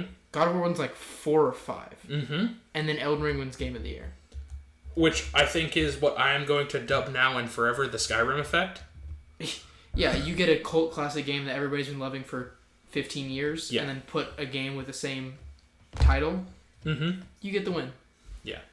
I mean, I'm not upset necessarily. By that logic, you should also let God of War win because you have that cult class. But Skyrim is a whole nother level of video game that that I don't think we've seen that much of. Mm-hmm. Like, everybody that plays Skyrim has played Skyrim. I think I know a grand total of one person that's played Skyrim. How much have they played? The person's Jack. And he's played the game probably Motherfucker 20 has a times. map of the world on his wall. That's what I'm saying. Is the people that play Skyrim... I think JB plays it too, doesn't he? And I promise you he's beat that game at least 4 times. Okay. The problem I have with this category was there were 2 games that were, like, side by side in the running in my mind. One game that was, like, a step down. And then 3 games fall apart underneath. It was like Elden Ring and God of War. It was one of those. If God of War would have won, I wouldn't have been surprised. Yeah, and I'm not surprised Elden Ring won. Yeah. I wish Horizon Forbidden West would have been one of those. I would have been like, okay, wow, I'm surprised that you pulled that out, but understandable, you kind of deserve it. And then Stray, Xenoblade Chronicles 3, and A Plague Tale Requiem. Yeah, all of those were not even on my radar. Okay. Anyways, I would call it a rigged election if any of those won. Dude, if A Plague Tale Requiem had won... It was rigged from the start. Also, the player's voice winner was Genshin. I don't know what that is, but... I don't know. But no, whenever you have all these things that say, like, hey, God of War's great, God of War's great, God of War's amazing, Elden Ring wins Game of the Year, you're like, what happened? Elden Ring won Best Direction, and I think that's it. And then God of War won Best Sound, or best voice acting. Music, voice acting. Narrative. Had 2 people nominated for Best Voice Acting. Yeah. Half of the nominations were from God of War. I also probably would have rioted if Christopher Judge hadn't won Best Voice Acting. He is the most... Listen, in the past 4 years, he's the most iconic voice actor for video games. Yeah. And it is it's insane how clean it is, and at the same time, coarse it is. Also, he's one of those people that, has fun with his voice acting. Like the clip where he's like, I'm a fucking God of War. Yeah. And it's like... flowers. Yeah, it's just so much, he's going to be this super serious character, and Christopher Judge knows this so much where he's like, I'm going to have fun here. I think that's all I got. Yeah. Anything else to close us out? We think God of War should have won. We understand that Elden Ring won. That's whatever. It is what it is. The Rock's coming back. And check back next week for us to finally see Violent Night. Yeah. Anyway, have a good time. See you guys. And adios. Adios.